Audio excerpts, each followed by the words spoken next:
کل بعض اسکالر نے یہ کہنا شروع کر دیا کہ دودھ پلانے والی عورت روزہ چھوڑ سکتی ہے، حمل والی عورت روزہ چھوڑ سکتی ہے، اور دلیل میں پیش کر رہے ہیں قرآن کی آیت کہ اگر تم بیمار ہو تو چھوڑ سکتے ہو۔ بھائی صاحب، بیماری الگ چیز ہے، پریگننسی بیماری نہیں ہے، پریگننٹ نہ ہونا بیماری ہے، عورت کی تو پریگننسی اس کی نیچر کا حصہ ہے۔ تو آپ نے کیسے کہہ دیا کہ پریگننسی میں عورت فرض روزہ چھوڑ سکتی ہے، دودھ پلانے والی عورت فرض روزہ چھوڑ سکتی ہے؟ یہ کہاں سے نکال لیا آپ نے؟ آپ کہہ سکتے ہیں دودھ پلانے والی عورت کو روزہ رکھ کے چکر آتے ہیں، بھائی جب چکر آنے کا خطرہ ہو تو روزہ چھوڑنا جائز ہے، اس بیس پہ نہیں کہ دودھ پلا رہی ہے، اس بیس پہ کہ چکر آ رہے ہیں، تو چکر کسی بھی بیس پہ آتے ہیں روزہ چھوڑ سکتے ہو آپ،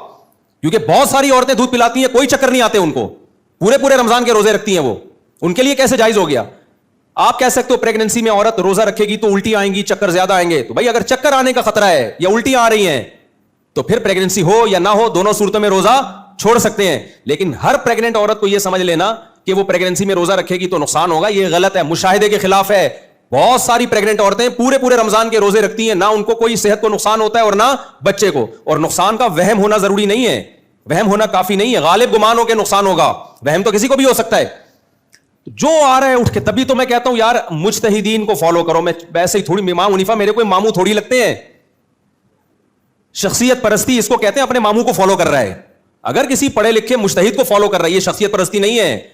یہ تو عین مطلوب ہے شریعت میں کہ فاسألوا اہل الذکر، اہل ذکر کو فالو کرو، اہل علم کو۔ تو مجتہدین سے زیادہ کون اہل علم ہوگا؟ کہ جو پریگننٹ حاملہ عورت ہے اور دودھ پلانے والی عورت، اس کے روزوں کا کیا مسئلہ ہوگا؟ قرآن حکیم میں تو اللہ تعالیٰ نے دو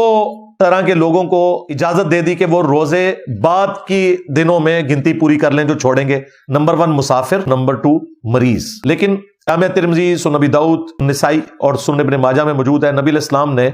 مریضوں کے ساتھ ساتھ حاملہ عورت اور دودھ پلانے والی عورت کو بھی اجازت دی ہے کہ وہ اپنے روزوں کو مؤخر کر سکتی ہے بعد میں رکھنے کے لیے۔ تو یہ بہت بڑی آسانی ہے، اور اسی میں ایک کریٹیکل مسئلہ جڑا ہوا ہے۔ ایک عورت پریگننٹ تھی، اس کے روزے چھوٹ گئے 1 سال کے، پھر 2 سال تک وہ دودھ پلاتی رہی، 3 سال کے روزے چھوٹ گئے، پھر وہ پریگننٹ ہو گئی، تو عموماً ہو جاتا ہے، پھر 1 سال کے روزے کے، پھر 2 سال تک دودھ پلاتی رہی، پھر اگلے 2 سال کے، یوں کر کے 5 7 8 9 سال کے روزے اس کے جمع ہو گئے۔ تو اب 8 9 سال کے روزوں کی قضا تو ایک مشکل معاملہ ہے، اور یہ کوئی تھوڑے روزے نہیں ہے، 30 روزے اس کے چھوٹ رہے ہیں۔ ایسی صورتحال میں آپ قرآن کا وہ جنرل حکم فالو کریں گے، لا یکلف اللہ نفسا الا وسعها، اللہ تعالیٰ کسی جان پر اس سے بڑھ کر بوجھ نہیں ڈالتا مگر وہ بوجھ جس کو وہ اٹھا سکتا ہے۔ اس کے تحت پھر وہ عورت جو ہے فدیہ دے دے، اسے روزے رکھنے کی ضرورت نہیں ہے، ہر روزے کے بدلے 1 وقت کا کھانا مسکین کو کھلا دے یا اس کے ایکویلنٹ رقم دے دے، تو